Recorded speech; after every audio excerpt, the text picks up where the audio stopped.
Ya, vi ia pele anga le leima le lofo le tua ina ua tatou au lia mai nei tūlao le Afiafi. Na tufo le ua silimea le seunga. Wa le whatama soali inga sa whitai tunga i eile mamalu le tatou tunu. Sfapoponga nei o lau polkalami o le Suluaulama. Ia le feu mase lua ma le sunga tau mate. Ia wa le whatau tei o le tatou polkalami pe o le mase niai. Ia, malo ngā lulue le nei yaso. So i fo manuia fata le nei vaianga le Afiafi le tatou maftanga le nei Afiafi. Ya mo fese fa poponga le tatou Suluaulama. Ya tatou te tau fai fa malo ma fata alofa le fai vole atunu me se foi la to lo tapo me moto malo malo so fo manuia le nei Afiafi. Fata alofa tu i tai lo tatou no ya la o fianga le malo ma siofo. Sui Alfonso Sutofia malo faltua le fianga le fon fetalai malo fisa malo le fono ya fa foi le famsilili lo yesili ma le vaianga famsino. Ya se yo mai lava le na fionga te mai tai pal mia malan ka penet filia malol so fo mnia malol fato to ya o fil fatalo fo mal fa malo sui fai puleuma o tono so tato nu anto yo lo flufina o fai malo ya wa se man viol tato nu malol fato to malol tau ya o ngatono neva ya wa tini foi fai fo ya i fe am ngalwenga ya malo lava le unsa. Ya, fatalo fatu i te tai o le kalesia, i tamao le kalesia mfaltua, ya mese fo i sunga i whawhiangainga mau tau faltua, ya mese o so se kalesia, tono le tātou o tunu, ya ma lo le nof talo, ma lo le tapuai, ya le wa hae ai male manuia fe au mga luenga sa whapeo na ngā lulu e le tātou o tunu i le so, fatalo fatu i paanga le tātou polkalami o lo mafuta mai, ele ngata i Samoa nei ia me se foi o atu no e mamau fea le tafa o le lalulangi o lo e maua mai ai le au nanga le EFKS TV ia ma tau te whamalo i le unusai whamalo foi i ngā lulue i ngā luenga sa whapeo na whenga iai le so o le tafa malo i lau whainga luenga whata ia o le asa nei o le whape whiloa ia e kalisi me ptisi ma latu whaisia fo na to ia sa fiangai malsitanga ia o le vaso te le sa fiangai foi ka le seta tasi ma fa ma vai mo la to wa la vele tu sto fingo le net usanga ia o le mo le to le fa malo lo sai malo tau tua malo lava le tau tua lotu na yo tatu tangata lotu ia ele fingo fie ata tonu le lo fa mlang le le tua o lo to sila ile tua malan fi amlang ngalu o faingo fie me uma fa malo tua i ya te la tolo tapuaiga le alfai vale atunu nei o tatou tinam tama matua mauta malao ya o la to foi fatau tolie mauta ngase o tu fa malo ile ne Afiafi fa malo foi ya te la tolo no piai tono o le ai mapu fangalele ya fa pe foi longo piloto mortele sala fai ya malo le talo fa ftai le tapuaiga le alfai vale atunu ya o talo le o foi la ne ala ata mal tatou pokalam ya mo lo to so fo la lei pa popo ni sia so se tele ya tapuaiga ile al fai vole atunu e me se fo tatou mafutai i longo le nei fo ngai ele malo so fo manuia malo la vol tau ya fa pe fo yo na fa malo ya o nanga ese o nanga ile malo o nanga i business company ya me se o business tu maoti ya me se fo yo nanga lautele pe yo na ma moli mawina ile nei yaso ya o tafaala i flea market tulanga mo fa pena ya emunia sa tulanga fale tonu tau nei yaso ya tele temi malingi timu ya nai mauru fo i list temi ya tau fale tonu e fo ile anga inga o nga wenga ya tele tonu fa mo ya sa maua se file mo le nei yaso ya inga wenga matiute sa fenga yai ya ayo no sa le sa tama ya wa sa malingi lava ti mun ta o le ya o fafta ile lo malanga le to mo fo sia msel ya fafta ile tu mo sin timu ya esel taua mo mato ya la fa fatoanga la fa lafman ya esel taua pa mo timu ya mo fo le vai tau mafa anai me ona se tulo ya me se foi fasu suina lawan ele patalo fa malo atu i fana waonga ma ya onga le neva yaso o ile ne yaso oi o te lolo tu telen tua o nei ia wa tai au ia ta penanga la sa tama ia o le au ngal kali se pauta le sa tu nei ia wo foi tu ia fana wa ia se fai se mafuta mana yo la tu ai ia me se lava le sa facto ia wo facto ina mo tama ata lo fam malo tu ia lim tama ita e fa onga o pule a onga te tasi a onga tulanga lua ia o onga fa te tai o kolisi maulunga le malo e kalesia university ia so se matata lava o ina ile poto sala ia fa talo fa malo atu ile ne Afiafi ua mawhai ona whaatino nei wha mo ta ua ia ona o le lango mai ia ale mtanga luenga o pisinisi ia la manuia maleipa ia whapefo i le kompania le SOS ia ai mese o le lango mai ale papa instant koko Samoa ia ua mawhai e ona whaatino ia le tui na sao atu ia o le Suluaulama i lo maota malaulawa ia Afiafi taitasi whamalo atu ai i ia au nanga i lo tauanga le lei ia e ala fo i le whamoe pe ona iai ia te manatu o la vai fo el tapukala ia faisina fianga whaleang nu ia manai fianga sufifiloi ia wal tatu maftanga ne Afiafi tele mai fa wau pel tatu maftanga il pokalam Suluaulama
singo e oba anga le lima kala lo ko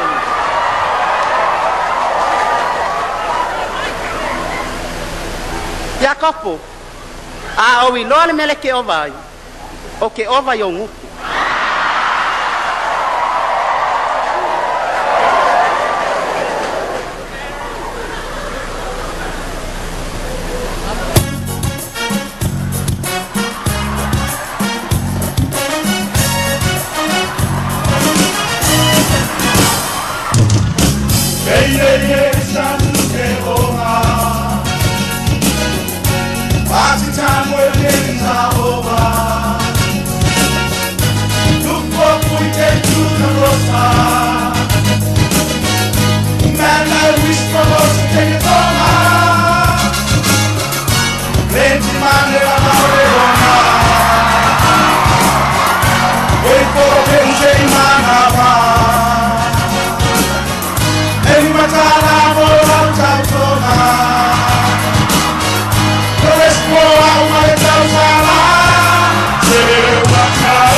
Tua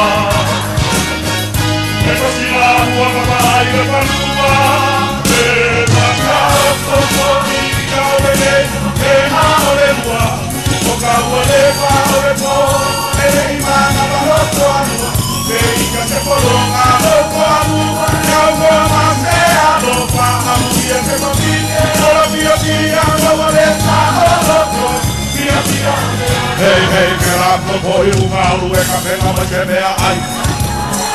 Ka puhi o uku awa koe kari mai mea mai a kusa ukala. E ua o ono te aule ana ka lue rokinga. Ua umaro ua lare ka mau mai ka lo aiga. Ua umaro ua la kautio umatua. O te kuno kuno, ele leo na kautua. Mani e o kora loko te kumuro ona, mai te lea lopa. Awai! Fiona! Awai! Fiona! Daddy, daddy! Awai! Fiona! Kore ua mai soa ua mioreka, pape alama ore e tika. O kumura uhiku ua oso ilua, oso te pina ore pele aroma kaka. Le a e mahai kei tau i unga. Au ne toku oi hesera kamoa. Aluia, aluia, paunga loa. O mai male kengene nakama loa. Ao naka e ana, isa, isa. Kei naka se koloa. Wa e oki mai nei o i unga la barea. Ia pasia vai boa ai le barea. O unga la barea. Vai o que vai nem o nome do meu lavaré. Via passear, vai voar e vai valer. O que vai lavaré. É minha mãe, papai, papai, e se eu vai, mamãe, agora já como eu não vai, vai. Se eu não falar, eu não vai, não vou nem para lá na zona. Foi a tele para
malo uloto faangalo o ama ngama panu faatasina ya u anu salende alofa so fano ai lo uola o te ino ai lene ipu pe afai hiwa ele langona ba iba sale masaninga ile miliona oh my love I ofu ita ile tashoina le anga mama seinga ayane uliwa le bayosina tama ita ilo ainga ai etuli ya ita a osa pailolu mana iyo ulima utifa mangalo malo uloto faangalo o ama mama panu faatasina ya u anu salene alofa so fano ai lo uola o te iro ai lene ipu pe afai hiwa ele langona naisa afiafinga isia ufana ia puna pea le oli oli e o le fa ababau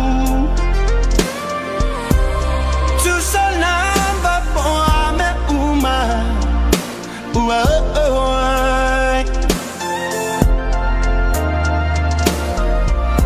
be afa you salauta usala tuai matai ai tonu mea uma ile sila fanga le matai o te fa malo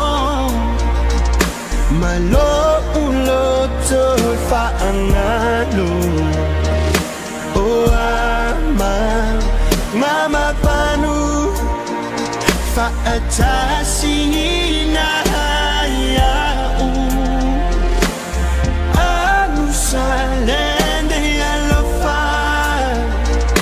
so fano ai lo uola o te ino ai lene ipu pe afai hiwa ele langona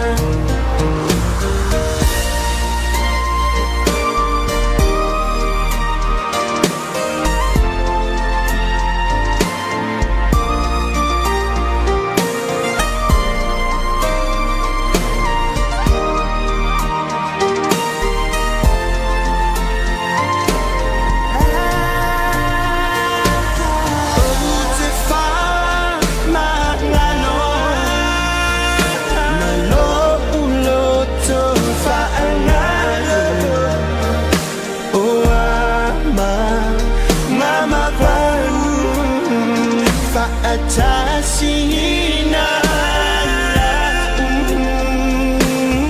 anu salende alofa so fano ai lo uola o te iro ai lene pe afai wa e mai le langona o te iro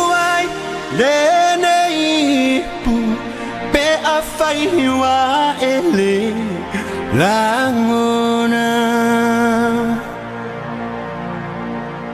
Ya ile mai mo mai lo tato tuno inisi na pese faleanga no ya me se foi o fa fianga ya tau to luena lo wanga ya tu moto malawa ina ua mai ai fe au mga luenga o le so ya o se fa malo stino foi wai ta ua foi le fa malo stino ya wa pe lava foi ona fai meto le fo o le fa malo stino o le ola ya ta ua fa manato fionga ya to le fo ya mo voisina lue ne Afiafi ya mai se foi o le alusino le o musele o tino mo tatou ia tin puta mai se foi tatou o le fia lava le fa malo stino ya o le o nanga ya um fai ona wil tu sao ona langon tanga luenga soi fo malo loina e ala mai ile vai ngol fata vai ya o le 8 or Kids Foundation ya um fai ona wil tu sao to ile moto mo lawa au smell mai mo ya tatou fa malo stino leola mai la fionga ya to le fo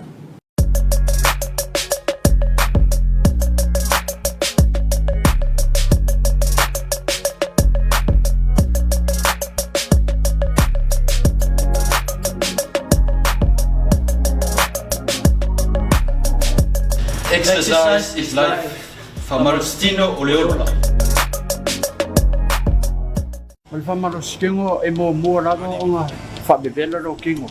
A kau ke mila failo exercise o mafangfanga e po rusi mo ko ia. E so onga ro kingo ia lela la amaka i pula o pe skip. Ia lela amaka ka exercise le ka o skip.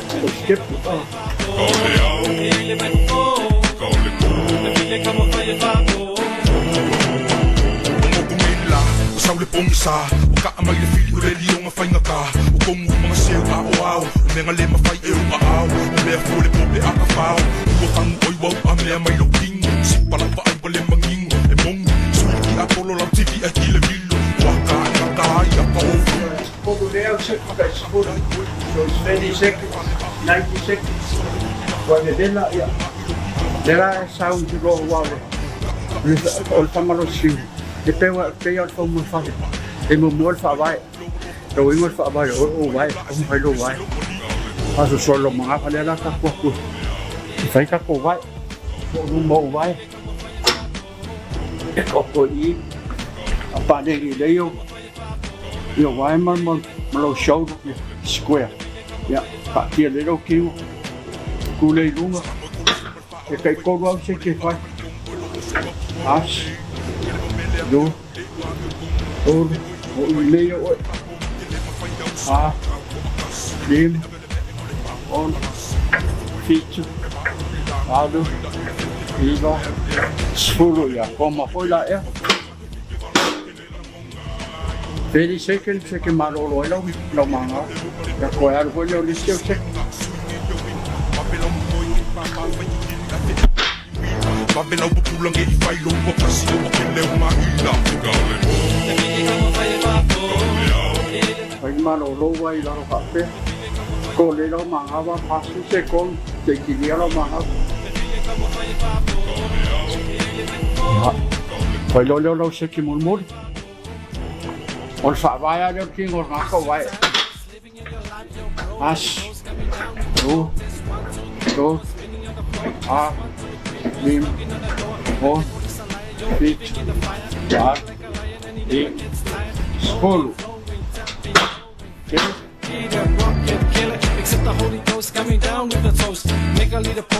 Ya, so wala kiki hoy fa lusi. Ya, mai dole. Sa lang mo. Ya, alo ko. Ash. Go. Ha. Lima. Ya, como. Sa lang mga. Ko do se ke fa. Ash. Lu. Dot. Ha. Lim. On. Fit. Iba. Sport. For lo fa long o ki ga vai e fa lima ai o sport. Ya la seki. Ash. O luma la vai man ko luma vai ai le fa ya ku le la fa ku vai. Pe e pe la pa ile ya ku le pecco o vai. Se uno la tas. Due. Hold.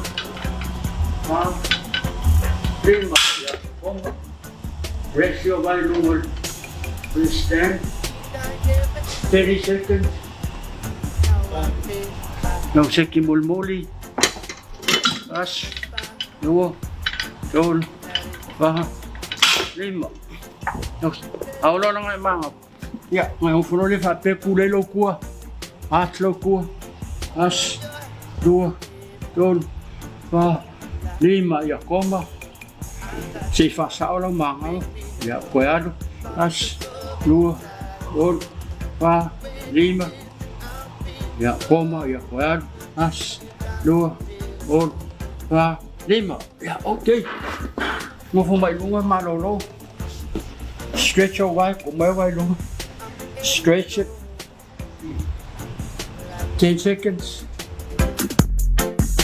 To the floor in the drive. My head is aching. Exercise is life. Famalustino Oleola.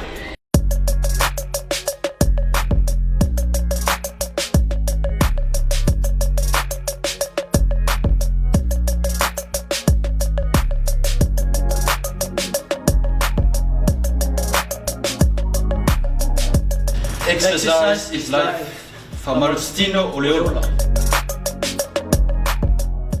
Ya nasa mai mo malta to nul fa manatu fiong ya to le fo malta to fa malustino leol mo lile ngangal fa ftai ya fiong ya to le fo ilon sautawa ya ele umal le fa manatu ya mai se lava nei vai tau le telo fa ma ya o le sautawa na le fiong ya to le fo o le fa malustino leola a malustino malusi fo ma fo ya malusi fo ile ngang ya mo le fa ftai ilana fiong after ifol mtanga luanga so ifo maloloina il vai o le fatfata vai ya va per foi le Kids Foundation ya o le Cancer Society ya mo le langoina o le Nepo Kalame ya ma lolo fatu to ma lolo on sai fe amanga luanga neas pa foi ona fatu ma o malta to po Kalame la to foi na fatu a ngai motomalo ya se tau to na anil sang le mu la tolo fe ngai ma fa marustino o tafu tafala ya tula wala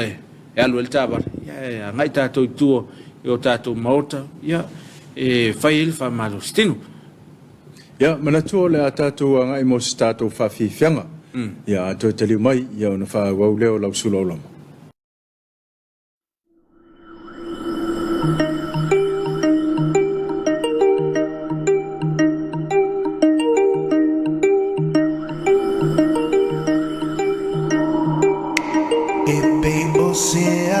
Tati fangau mafofa ngamalu si peo se matangi o langona ya oi hani peo se miti peo se mai 25 on the beat walita si ela si sasal peli ala si lo walo fa fama oni suati ayo sotao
Let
Ai ole leo ina fatupu inai ole misa Lauanga no Samoa ai o ngati tonu ai ole alofa E pe ona fai mai ole tusi ole tu tonu le na Ako mai no so ia ele situ Sauni ina malo E pe ona feta lai mai Yesu Tali tonu matau fai Tato te salvali lana upu Nata faali tino atu matu La tonu na file mu Ai imana tua sinile Na te pone lono loto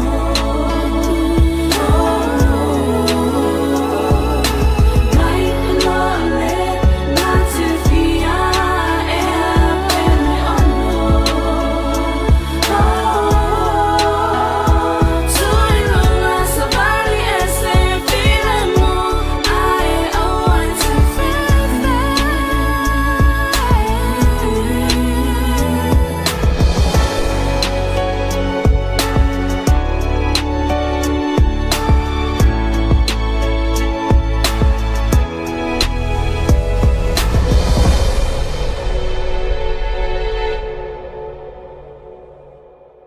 O le whaangasalonga le tātou pokalame, ia tāli tu lai ono ia mau foi le tātou whaingaloto le Afiafi.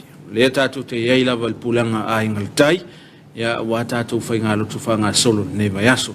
Ia e whatalofa mau whaalofa atu, ia il sunga toina, mai se foi sunga i whawhiangainga o le pulanga a ingaltai, malo le sauni tātou whaingaloto, malo tāpena, ia ao lea la a se atu tātou potu au tu, Mondai a tātou whawhiwhianga whalenganga, me se foi o pese whalenganga e tō mua ele tātou sa a wahar tātou whainga lutu ne Afiafi. Ia e tā pena ele o loto mruanganga, ia ele whi awal tala leo tā pena mai ele sunga leo sosot. Mama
Mapumoia Samoa I whiau mga luenga o le ne yaso.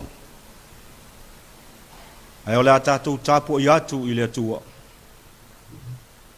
Le leo no vivi atu I le alii ma ia whai pesenga I long suafa le silisili e se. Ia tau atu I le tai ao lo walofa. Ia tau atu fo I le polo wha maoni. Tātou te talo mo le ngang pa ia. Nganga pa ia lo mātou fisoso ni sili. Mātou vala au I lau fio la mātou sauni la mātou tapu inga. A fio mai oia ngang pa ia I tau tuoloina I mātou mea uma la mātou whaia. Ia I watu ai mea uma I whasi sili na lo lava vi inga. Papiti soina o mātou loto uma. Ina ia mawhaia no mātou tapua I atu I lau fio. I le nganga ma le wha mau ni lava. Mātou te talo e ala I le suafa o Yesu ke riso lo mātou li whaola. Amen.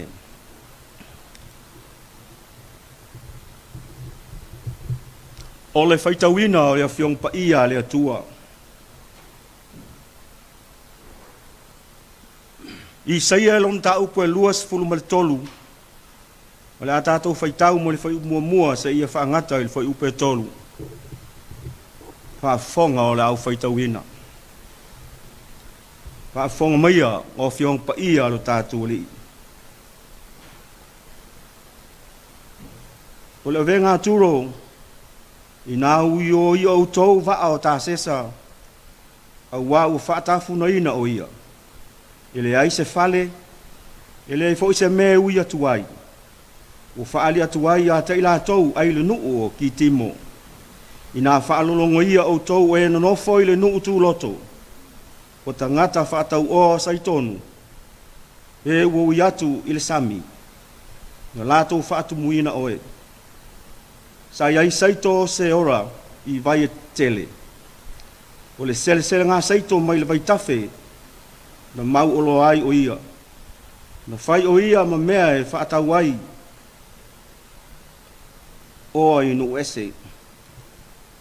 Whamanuia mai le tua le tātou whaitau ma whaalongolongo I nisi o ana whiong pa ia. Ma ia tu maua tu pe ia te ia lo na lava vi inga. Nei ma se ia oi le whaavavau lava. Amen. O le launga le suafa mamalu o le atua le tamā, le atua le alo, ma le atua le angangsa. Amen. O le amau o le matua ma le tusi na tātou whaitau ai. I saia le mata upo e lua sifulu ma le tolu. Ale whai upo e lua, o te toi whaitau ina e whaapea. I nā whaalolongo ia o tau e nofo i le nuutu loto o tangata whaatau o saitonu. E ua ui atu i le sami na lato whaatumu ina oe. O le manatu au tu o le nei aso e tusa o le whaasinonga le tusi whaitau aso. O waa lau oloa, merchant shipping. E se fo i langona o manatu o le nei aso, ma le nei vai aso atoa. A wa fo i o lo whaatau i nai fo launga pei o na whai mai le au tu o le nei vai aso. Sa uni fo lau. Ai ua tala fia ngai le lei mai mātou le nei vai aso. A wa fo i le masani le nā le mātou motu o manono. O le motu o tangata fo lau. Pau leo o le awala e fe malanga iai o mātou tangata. Ma fiso o tai mai ai i si motu. O lona winga. Ua masani tangata e fo lau. Ua masani mea e tāpena mō fo launga. Ai mai se lava i malanga o umi. E le foula le whaalongo ma le whaitau atu i autu o aso uma o le nei vai aso. Be o na whanga solo mai. Peitai. E maalia fo le autu o le nei aso. O walo o whaama mawhai waa lau o loa. E le peila o manono. E tasi ale tu e ngā waa e lau ai mea uma o ta ngata ma lato o loa. E fia ave tai pe fia o mai uta. Ai tau a tele ia wa. A wā o le tamau a inga lea. E fe lau ai ai. E o lai le tangata i le lalulangi. A le ai le oloa. E le iloa pe wha pe fea mai le soifuanga. Ma le o langa o tangata i aso whaisoo. Ai mali a tele lava le tusi ni a whiwhilia.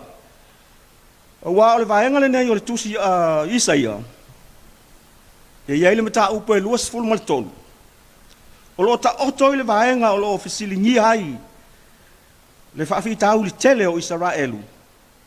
O le whaafi tau li lea o le whaatuatua. E amata mai le mata upo e sfulu mal tolu. E o le tolu sfulu mal lima. O lo ta uai ma lo ese. O ma lo fo ia. O ofisili ai le atua ia Israelu. Po ai e sili. Pe sili le whaatuatua i mālo nei. Pe sili le whaatuatua atu i ate ia. O le salau to wosi whia ngainga. A o le vai tau fo i o perwhitanga i saia. O le vai tau tonu lava lea. O le sasau whaafi o le ami o leanga o le nuu o le atua. Ua whetoso ina tangata Israelu e tū maanga whapaupau. Tainane o le pisi atu ia tua o malo tua oi. Ua matua ngalo nimo ai a Israelu, le atua na ia sa saa whaua mai manuia mo i lato. Le atua sa lato wosi whia ngainga. Sa saunia ele mo le nuu o le folfolanga. A ua matua se lava a mionga Israelu, ua le mana tua le atua.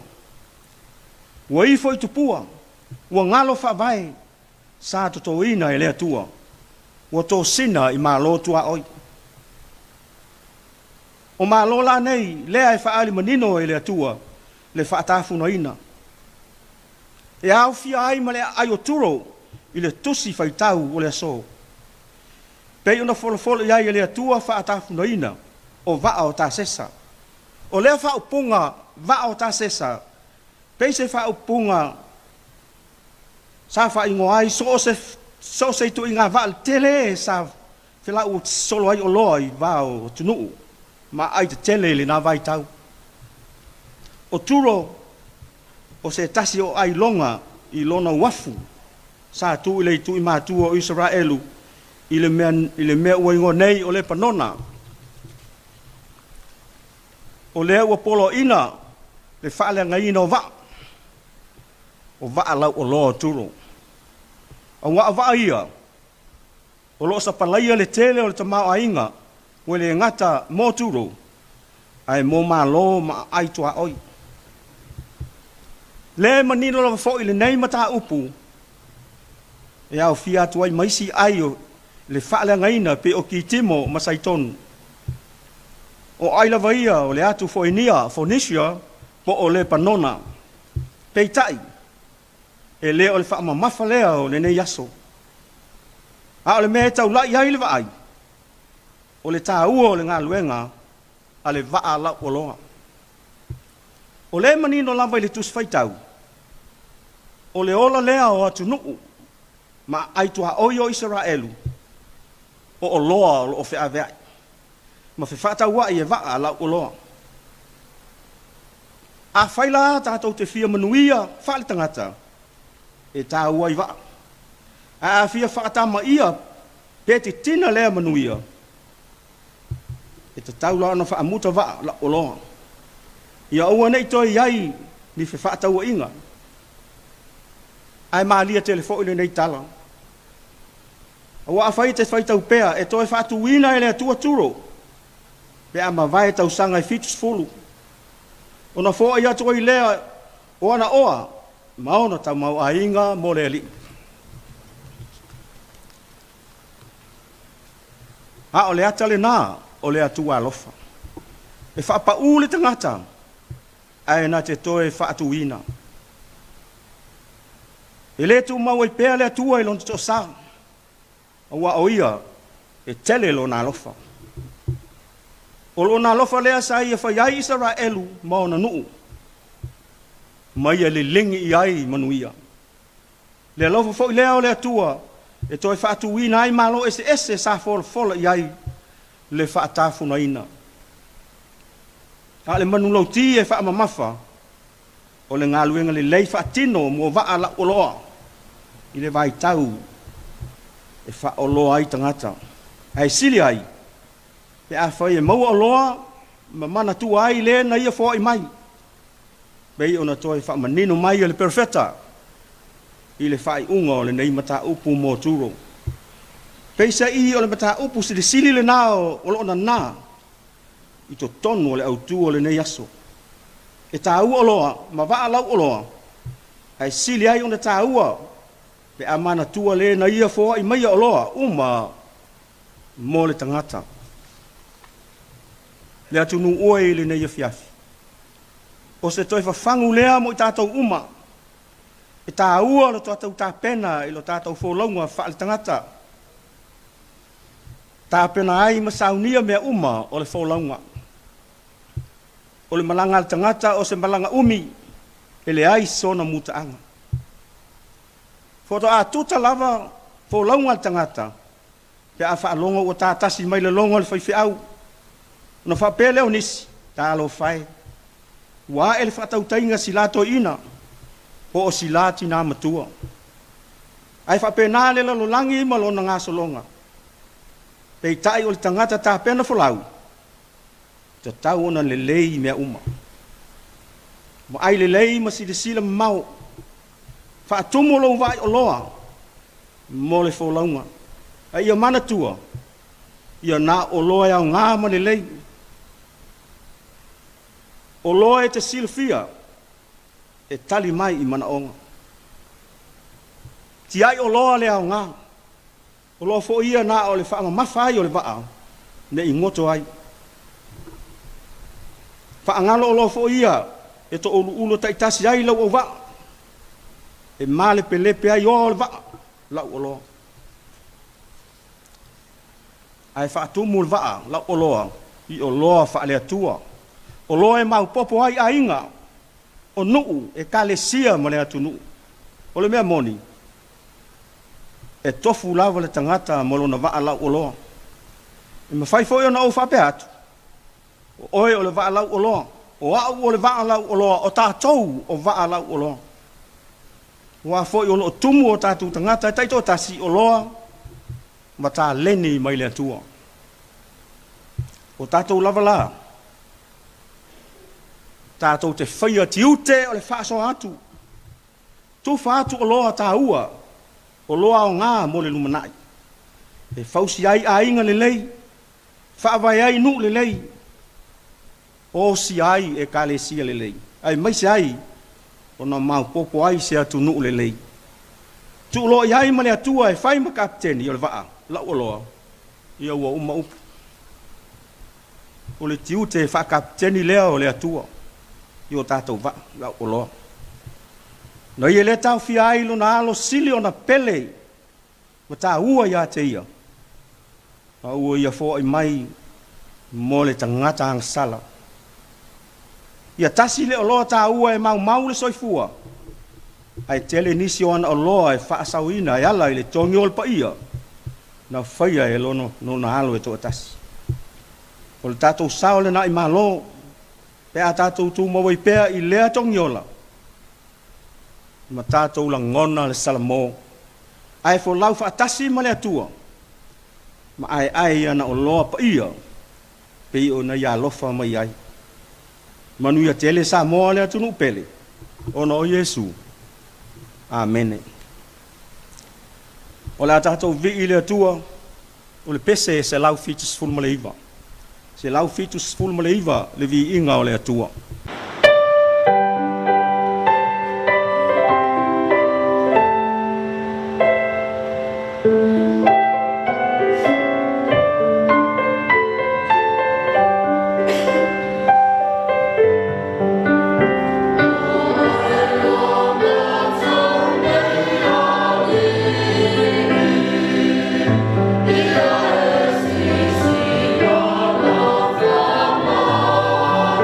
Yes.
le atatou whaamaulalo i le atua le tatalo, ma le tatalo whaamanuio. Tatou ifo ma tatalo i le atua. Le atua silisili e se lo mātou tamā o i le langi. O le atua lava lau fia o le au na vi ia i tangata uma o e ua talitonu ma wha atua tua i lo lava suafa. Awa o e lava o le atua e mai le vavau e o lava i le wha vavau. O le atua o le na whaia mea uma o tu mwai le langi ma le lanu langi. Na e whaia fo i le tangata ua whai ma pale li o ngā luenga mamana. Mātou vi ia lava lo alofa le atua i le nei tu la Afiafi. Awa ua mapu mai lo atunu i fe au mga luenga o le nei aso. Whaafitai lau leo leonga ma lau tau singa o i mātou. Tali tono mātou loto sa lama le fili ma le oti ata i mātou uma. Pei tai o lo alofa tu noa ua e whaasaonga le mui nai i mātou.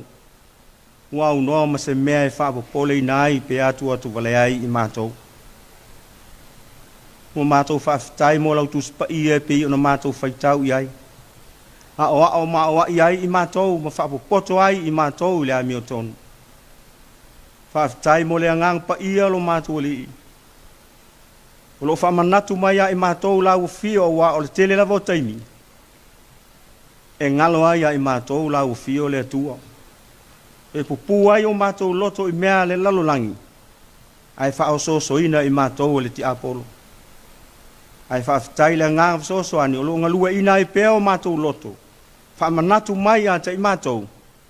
E au lava ina ia mātou pipi atu i lau fio wa o e lava o le papa o le mātou o le tanga. Mātou te maluai taimi o mai ai whaingatā ma pupo ngā i o mātou o langa. Sili mea umolo mātou o nganga whaafitai ono le taulanga tūtasi na saunia e lo lava lo pele o Yesu Keriso. O mātou mauai le mawhitanga mo lo so tanga ma lau fio e le au noa. E la lava le whaatua tua ma le salamo whaamaoni. Ia tu mau atu pei lau fio le atua le vi inga ma le whaanetanga. O le whaamanu ma le whaafitai. Nei maso umalava se i o le whaavavau. Pangalawa lea le li ie pe a mātou mawhau whau lo tātou whawhianga iai. Mātou langona lava o i mātou o le whanau e tumu i leanga sala. O le fotu o leanga mase sei i mātou wa o mātou le loa na whaia lo whita ngalo. Wanga sala i mātou le li ie i mea umalava. Wanga sala tangata umalava. Ma ua leo o tuai le vi inga o lo lava suafa. A ua mātou te talo mo lau whaamanga longa lo mātou ta maa. A lofa mai a te i mātou tangata anga sala. Whaama māma whaamanga lo i mātou uma. E ala i le toto Yesu Keriso. O le na maliu ma whaalava au le sātauro. Ona o le tonga lo ino i mātou ma le lalolangi anga sala. Tālo i lau fio lo mātou ta maa. I lingi mai au whaamanuanga i lunga lo watu nuu. Ie ua vea ma taitai. Taita ina ilo wa tunu yala o le file mu ma le amia tonu. Ina ia fua mai ai maunga se manuia mau lava tangata. Manuia ue kalesia kerisia no umai Samoa. Ie ua fai ma taitai. Ai maise o tangata lotu uma. Taita ina ia ue kalesia. Ia mau aini a nganga se tele mo oe malo malo e whaavavau. O le mātou ta talo le ri ie. Ia manuia tangata uma le nei atunu o nisi o lo mamai te tono a inga. Leli ia e lofa ma whaamanuia ia te ilantou uma. Oe o maui maftianga ma whaanoanoanga. Ona o lau wala au pa ia. Ha maise lavalu nganga whaamafana whana ia te ilantou. Manuia tama whanau o lo nu o whea ngai mga luenga. Ia e maise fo ilantou o lo whea ngai maonga. Ni lingi le poto ma le malama lama i o lantou loto. Ia ua nei whawhiwhita i nai i lantou o ia o na mata tau i lau o fio. Au wa o lau fio le atua. O le puna la valeo le atamai. Tai i mātou le li ie le mātou fau launga le nei vai tau le tau sanga. O a mala ma puapo ngā. Fisoua i nai le soifua mo lo mātou ola. Ta talo lava i lau o fio. Ina i e lofa ma la vea i mātou. Ai maise o le nei vai tau le pesi mai o whaamai. O na o lau o fio lava le atua. Mātou te mapu ai. O le mātou te talo lea lo mātou te mā. O mātou wofo i nātu, whatasi ma le tele o nisi o mātou manau lilo. pe ala lava le suafa mamalu Iesu Keriso lo mātou alii mo lo mātou whaola. Tu mau mai o mātou lunga umanei, le manuia tele o ele atua lo mātou tamā. Mo le alofa sili ese o Iesu Keriso lo mātou alii whaola. Mafutanga me le nganga pa ia, nei ma se ia o lava i le whaavavau e whaavavau lava. Amen.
Ta tono leo wa fa fonga langi il tatu Tapuaiga le Afiafi we mai foi nisi o pese masiva fa le ngang ya e tau malifi awul tala le e peona ta pena ele sunga le au sosoni sunga ya timong ya wale tatu Tapuaiga le Afiafi malo ta pena malo sauni mai lava i le awul tala le ya o pese o viinga e mai se foi o talu sanga moli le Afiafi malo ta pena malo sauni fai ma viinga le tua na tia pel fata wa ya ai fai ma viinga le tua sa tatu o nanga ele ne Afiafi malo lava sauni malo ta pena ya na toi fa luina le nga fa tai sungal tofi le Afiafi tu sai fo le mana vanga fa le nga ya tauto luina ile mai moanga lo tatu tunu ya o tatu wanga tu mo le fa mai ina o fa manga le fo Afiafi wena ya lo fangia la tua fo pele mau tele la sunga la wa sosoni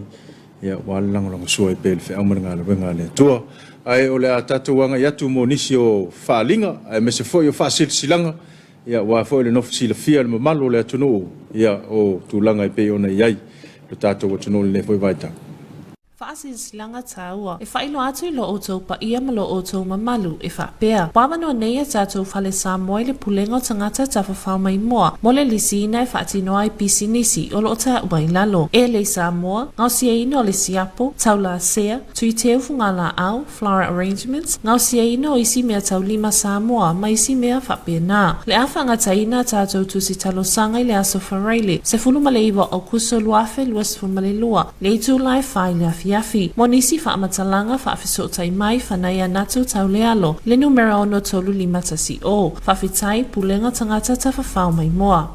Fasisilanga vano fai ngā luenga, fai a onga a mata e whakasa vai vestai. O loia ineidi a vano fai ngā luenga moni fai a onga se tolua, mone a onga a mata le whakasa vai vestai.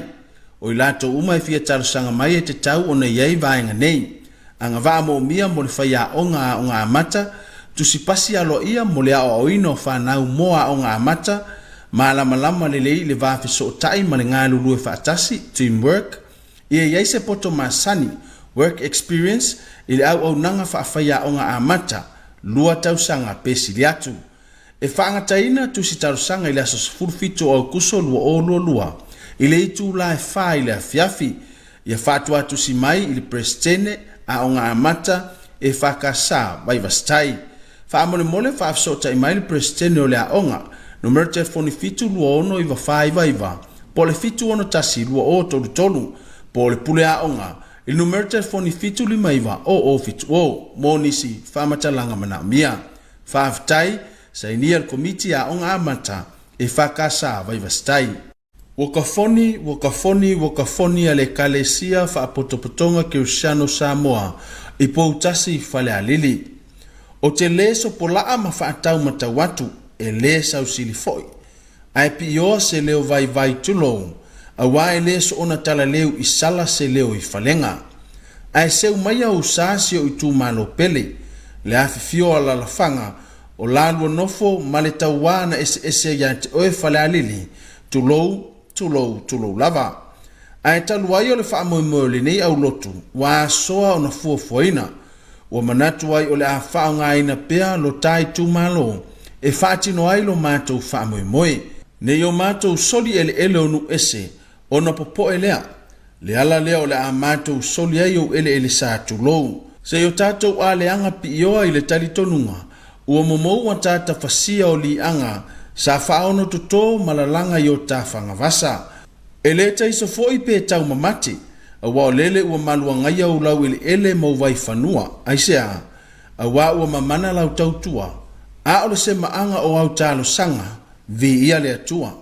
Ai mātou te ioilo mātou māsiasi, pe tai ua māle mativa, o se o mātou ngā luenga, malu Tapuaiga tau whaamaea, o le ala leo le savalia o le ala, o le mativa, e toi whaatu loa tuai lama.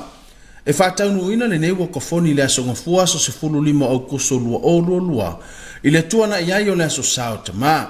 Mātou te whaongai na fo i le neia manoa tāua, e momoli atuai la mātou whaafetai te le lava, i o mātou a inga wo mai masani, ai meise le au whainga luenga totofia le atua, o e ua whaalia lo lātou langolango mai i le neia Samoa.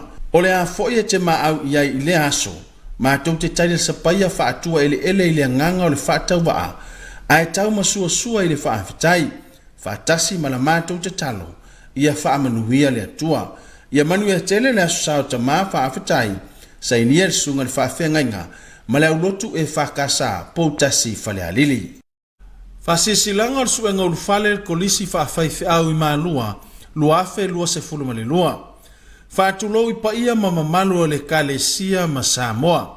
I le hawa tele e whailoa tuaia i lanto uma, watalia lo ia mo le suenga ulu whale, mo le kolisi whaafaife au i maalua, luafe lua se fuluma le lua.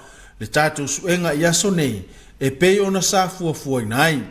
Aso le suenga ma mta upu e sue inai, aso lua sa sifulu ono o kuso luafe lua sifulu male lua. Whengainga tuai maringa ngana Britania. Aso lulu aso sifulu fito o kuso luafe lua sifulu male lua. Ole whengainga fau. E a mata le suenga ili lotu le taiao, ili afo le fito. Whaia le suenga ili fale maafutanga i maalua.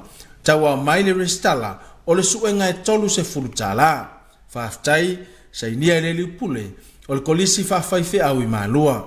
Whaasis langa taua, e whailo atu i lo otou pa ia ma lo otou mamalu e whaapea. Wawano nei e tātou whale Samoa i le pulengo tangata tawhawhau mai moa, mo le lisina e whaatinoa i pisinisi o lo ota uai lalo. E le Samoa, ngau sia ino le siapo, taula sea, tui teu fungala au, flower arrangements, ngau sia ino isi mea tau lima Samoa, ma isi mea whaapea nā. Le awha ngataina tātou tusi talo sanga i le aso whareile, se fuluma le iwa o kuso luafe luas fuluma le lua, le itu lai whai le Afiafi. Mo nisi whaamatalanga whaafisotai mai whanai anatu tau lealo. Le numero ono tolu lima tasi o. Whaafitai pulenga tangata tawhawhau mai moa.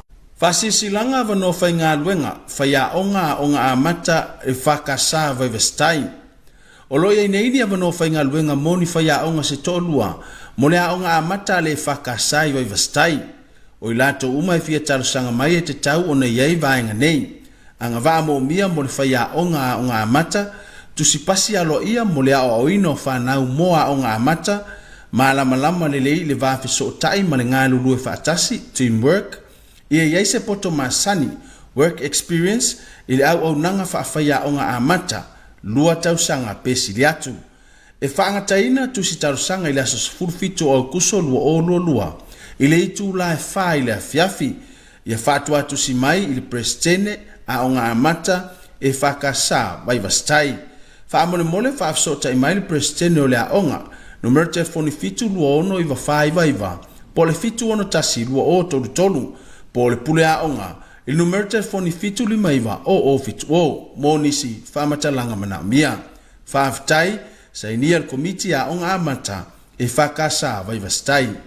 Wakafoni a le kalesia whaapotopotonga Christian Samoa, i poutasi whale alili. O te leso po laa ma whaatau matawatu e le sau silifoi. Ai pioa se leo vai tulou, a wae leso ona tala leo i sala se leo i whalenga.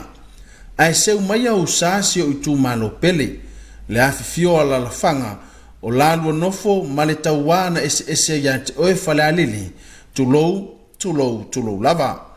Ai taluai o le whaamoe le nei au lotu, wa soa o na fuafuaina, o manatu ai o le a whaonga ina pea lo tai tu malo, e whaatino ai lo mātou whaamoe.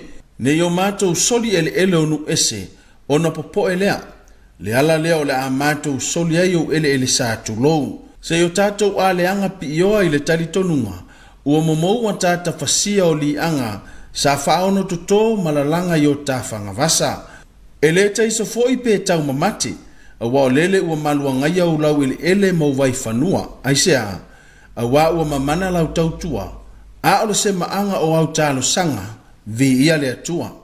Ai mātou te ioi lo mātou maasiasi, pe tai ua male mativa, o se o mātou ngā luenga, malu Tapuaiga tau whaamahea, o le ala leo le savalia o le ala, o le mativa, e toi whaatu loa tuai lama.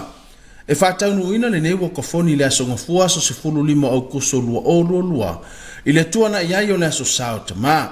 Mātou te whaongai na fo i le nei avanoa tāua, e momoli atuai la mātou whaafetai te le lava, i o mātou a inga wo mai masani, ai meise le au whainga luenga tutofia le atua, o e ua faalia lo latou lagolango mai i lenei asamoga o le a foʻi e te maau i ai i le aso matou te taile sapaia faatua eleele i le agaga o le faatauvaa ae tau masuasua i le faafetai faatasi ma la matou te talo ia faamanuia le atua ia manu ia tele le aso sao tamā faafetai sainia le suga le faafeagaiga ma le aulotu e fakasa pou tasi falealili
Ya, nisi na whaalinga mai se whoio whaasisilanga mwhaio na o mai tātou pokalame o le Suluaulama le nea Afiafi. Whaatase ai mana i musika pewhiloi nā mo le tātou maafutanga ia o le Suluaulama. Ia whanofile mua i whoi le veso le mawhawhau pia whaio na ele o le vela ale mea ai ale kuka.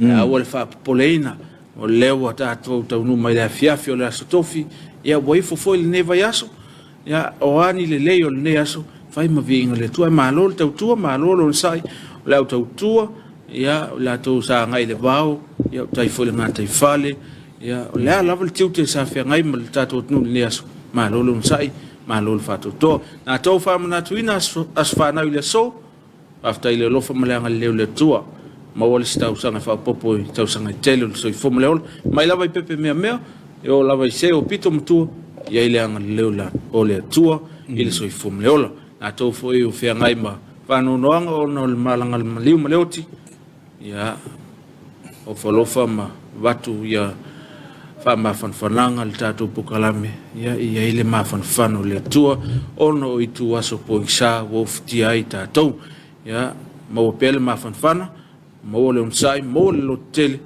le tatu fta ya mfangta ne vai tau ya te manatu ono le tatu mi fatu la ngaila ni so tatu pokala mi fanga solo ne fiafi ya tatu sa mo tong longo ile tu la fetu ya ni so tatu fa fianga ya awa ya tu la fo le valu ya mo fo se fo popong po so tonga le tatu awal ni malili ya fa solo to le tatu atati fanga fa solo ya malo longo ne fiafi ya mo ni tele ya fa so songo to ne fiafi tatu to filo itaya le tu la lima ile lo fa malanga leo le tua ya ole tau lunga na lo Suluaulama ne fiafi fa leo le nga fa tai ya ilo to tele ina o matangata I mau tamalawa ya samato o nanga fo I wa le tau tamali I lau silsila malau fa fonga ya matua ina ma ngalo ai samato fa le tonu tatu filo itaya ile tu la lima le fiafi molta minei to fa so fo